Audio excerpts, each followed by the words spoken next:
নমস্কার, নির্মল আনন্দে সবাইকে সুস্বাগতম। গুরুদেব প্রভু শ্রীকৃষ্ণ রাধা মায়ের আশীর্বাদকে সারথি করে শ্রীমদ্ ভগবত গীতার প্রণাম মন্ত্র দিয়ে শুরু করছি আজকের গীতা পাঠ। শ্রীকৃষ্ণ হৃদয়ম গীতা সংসার মালনাশিনীম জ্ঞানম ভক্তিম মুক্তিদাত্রীম গীতা দেবীম নমস্তুতে। ওম নমো ভগবতে বাসুদেবায়। ওম নমো ভগবতে বাসুদেবায়। ওম নমো ভগবতে বাসুদেবায়। রাধে রাধে রাধে রাধে রাধে রাধে রাধে রাধে রাধে রাধে। শ্রীমদ্ ভগবত গীতা দ্বিতীয় অধ্যায়, শ্লোক নম্বর 2। কুতস্ত্বাকস্মলমিদং বিষমে সমুপস্থিতম অনার্যজুষ্টম অসারিক্যম অকীর্তিকরম অর্জুন। আচ্ছা, এখানে প্রথম লাইনের প্রথম পাঠটা কুতস্তা কাশমাল মিদম, এইটুকুনি হচ্ছে প্রথম লাইনের প্রথম পাঠ। দেখি এটা কিভাবে সংস্কৃততে উচ্চারণ করব। বাংলা হরফে একটু লিখে বুঝিয়ে দেওয়ার চেষ্টা করেছি, প্লাস দিয়ে একটু সাজিয়ে নিয়েছি যাতে উচ্চারণটা একদম সংস্কৃত কাছাকাছি পৌঁছতে পারে। আচ্ছা, কুতস্তয়ে একটু ভেঙে নিয়েছি, যন্ত্রস্বটাকে হসন্ত দিয়ে বার করে নিয়েছি, তয়ের সাথে জুড়ে উচ্চারণ করছি কুতস। আর যেখানে যেখানে লাল দিয়েছি, যেমন তয় বয় আকারে লাল দিয়েছি, সেগুলো সেই অক্ষরগুলো উচ্চারিত না হয়ে তার উপরে যে ব্র্যাকেটের মধ্যে অক্ষরগুলো আছে সেগুলোই চান্টিংয়ের সময় উচ্চারিত হবে। তোয়া দিয়েছি কেন? এটা লাল, কেন কি ব আছে, বটা পাশে 2 নম্বরে তালিকাভুক্ত করে দেওয়া আছে খয়েরি রঙের ক্যালেন্ডারে। ওখানে বটাকে ও প্লাস অ হিসেবে সংস্কৃততে উচ্চারণ করে, সেই জন্য তোয়া। হ্যাঁ, তয়ের সাথে ব আছে যেহেতু, ও প্লাস ব্র্যাকেটে লিখে দেওয়া হয়েছে। এখানে যেহেতু বয় আকার আছে সেই জন্য আমি এখানে ও প্লাস আ দিলাম। হ্যাঁ, বয়ের সাথে যেটা আকার হস্যই থাকবে সেই অনুযায়ী উচ্চারণটা হবে, তো সেটাই। তো তোয়া এটা উচ্চারণ হবে কুতস্তোয়া। আর কাশমারকেও একটু ভেঙে নিয়েছি, তার বিষয়টাকে হসন্ত দিয়ে বার করে নিয়েছি। যখনই কোনো অক্ষরের নিচে হসন্ত লেগে যায় তখন সেই অক্ষরটা আগের অক্ষরের সাথে জুড়ে উচ্চারিত হয়, সেটা আর পূর্ণরূপে আলাদা করে উচ্চারিত হয় না। কাজেই তার্গস্বকে যেহেতু হসন্ত দিয়ে ভেঙে নিলাম, সেই জন্য ওটা কস বলে উচ্চারণ হবে, কয়ের সাথে জুড়ে। আর মলটা যেরাম আছে, মটা যেরাম আছে সেরামই রইল, লয়ের সাথে জুড়ে মল হয়ে গেল। কিন্তু এখানে যে লয়ের তলে হসন্ত নেই বলে এই অক্ষরটাকে কখনোই মল বলতে পারবো না, মল, পূর্ণরূপে উচ্চারণ করতে হবে মল। আচ্ছা, মিদম, এখানে অনুস্বার আছে। হ্যাঁ, এখানে 5 নম্বরে তালিকাভুক্ত করে দেওয়া আছে অনুস্বারটা সংস্কৃতিতে মল হসন্ত হিসেবে উচ্চারিত হয়, কাজেই মিদম বলে উচ্চারিত হবে। তাহলে কি হলো? কুতস্তোয়া কসমল মিদম, এইটুকুনি হলো আমার প্রথম পাঠ। এবার আসি সেকেন্ড পার্টে। সেকেন্ড পার্টে আছে বিশ্বমে সমুপস্থিতম। এটা আমি আর খুব বেশি ভাঙলাম না, ভাঙলে ছন্দের গন্ডগোল হয়ে যায়, সেজন্য শুধু বিটা একটু লাল দিয়েছি। কারণ কি, বটা তো ও প্লাস অ হিসেবে বলে, যেহেতু হর্ষই আছে সেজন্য উপরে ব্র্যাকেটে লিখে দিয়েছি ও প্লাস হর্ষই উই হিসেবে উচ্চারণ হবে। বিষমে সামু যেমন আছে তেমন, পস্থিতাম যেমন আছে তেমন। ময় হসন্তটা কিন্তু শ্লোকের মধ্যেই আছে, এটা খেয়াল রাখতে হবে। যে যে অক্ষরের নিচে হসন্ত থাকবে সেটা আগের অক্ষরের সাথে জুড়ে উচ্চারিত হবে, যেমন সমুপস্থিতম, তয়ের সাথে জুড়ে উচ্চারিত হলো মটা তম, কিন্তু কখনোই সমুপস্থিতম বলতে পারবো না এখানে। যেখানে যেখানে হসন্ত থাকবে সেটা একটু খেয়াল রাখতে হবে এজন্য। আচ্ছা, এবার আসি পরের লাইনে। পরের লাইনে এই অক্ষরটা এত বড় যে মাঝখানে ব্রেক করে সেটা খানিকটা অংশ প্রথম পাঠে যাবে আর বাকি অংশটা দ্বিতীয় পাঠে যাবে।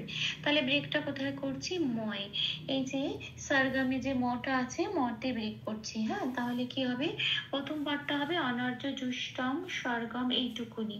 এটা আমি বাংলায় বললাম। এবার দেখি এটা কিভাবে সংস্কৃততে ভেঙে বাংলা হরফে লিখে দেখি এটা কিভাবে বলবো, যাতে চান্টিং এ ছন্দে সুবিধা হয়। আচ্ছা, অনার্য প্রথমে, হ্যাঁ, এই ম অব্দি বলবো কিন্তু, হ্যাঁ, প্রথম পাঠ। অনার্য মানে হচ্ছে অন্তস্থ জয় রেপ আছে। এখানে দুটো জিনিস আছে, অন্তস্থ জয় রেপ আছে বলে রেপটা বয়শূন্য রায় হসন্ত হিসেবে যোগ হয়ে আগের অক্ষরের সাথে যোগ হয়ে উচ্চারিত হবে, মানে আগের অক্ষর মানে নয়াকার সাথে যোগ হয়ে অনার হয়ে যাবে। আর অন্তস্থ জকে 1 নম্বরে তালিকাভুক্ত করে দেওয়া আছে, সেটা ওরা বলে ইয়, মানে হর্ষই প্লাস অন্তস্থ এইভাবে উচ্চারিত হয়।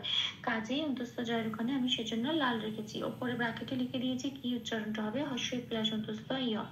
তাহলে কি হলো, রেপের জন্য রায় হসন্ত এলো, সেজন্য হলো অনার, আর জটা ফ্রি হয়ে গেল। এবার জটা উচ্চারণটা হবে ইয়া বলে, অনারিয়া। আচ্ছা, জুষ্টম, হ্যাঁ, জুষ্টমটা যেমন আছে তেমন রেখেছি, শুধু একটা ময় হসন্ত পড়েছে। কেন?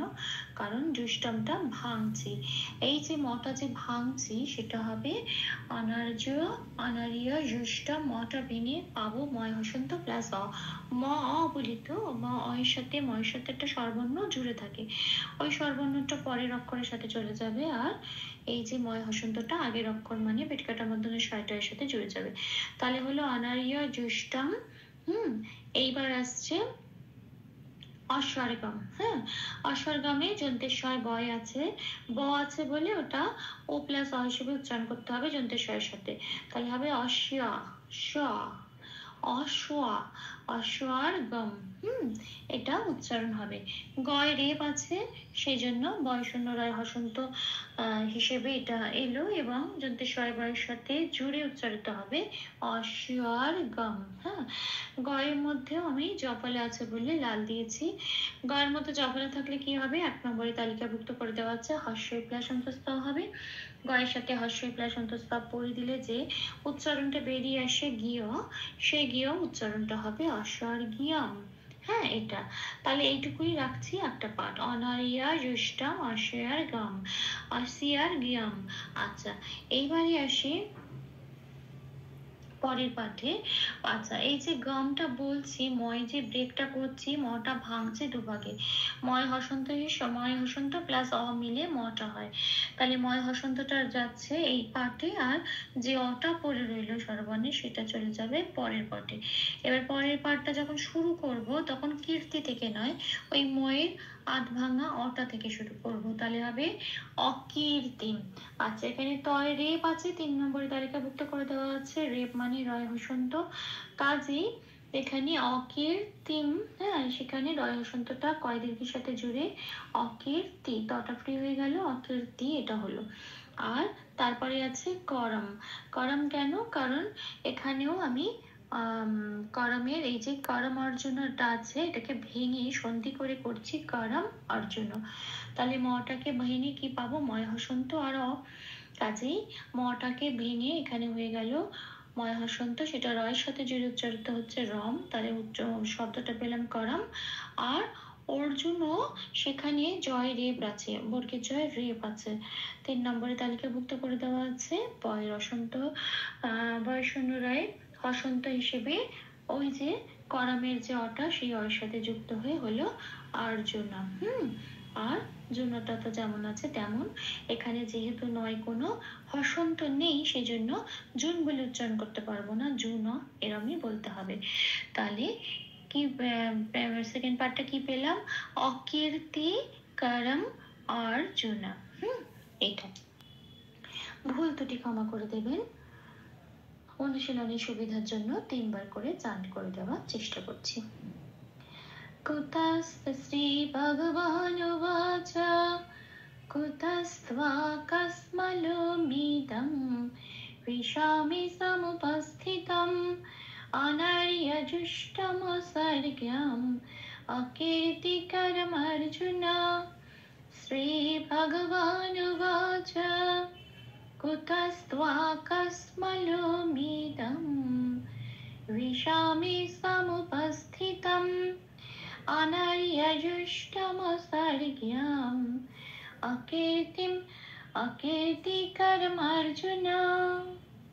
श्रीभगवानुवाच कुतस्त्वाकस्मलोमिदं विशामि समुपस्थितम् अनर्यजुष्टमुत्सर्ग्यम् আকীর্তিকার মার্জনা।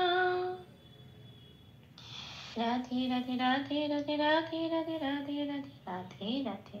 তপ্ত কাঞ্চন গৌরাঙ্গীম রাধে বৃন্দাবনেশ্বরী বৃষভানুসুতে দেবী তাং প্রণমামি হরি প্রিয়।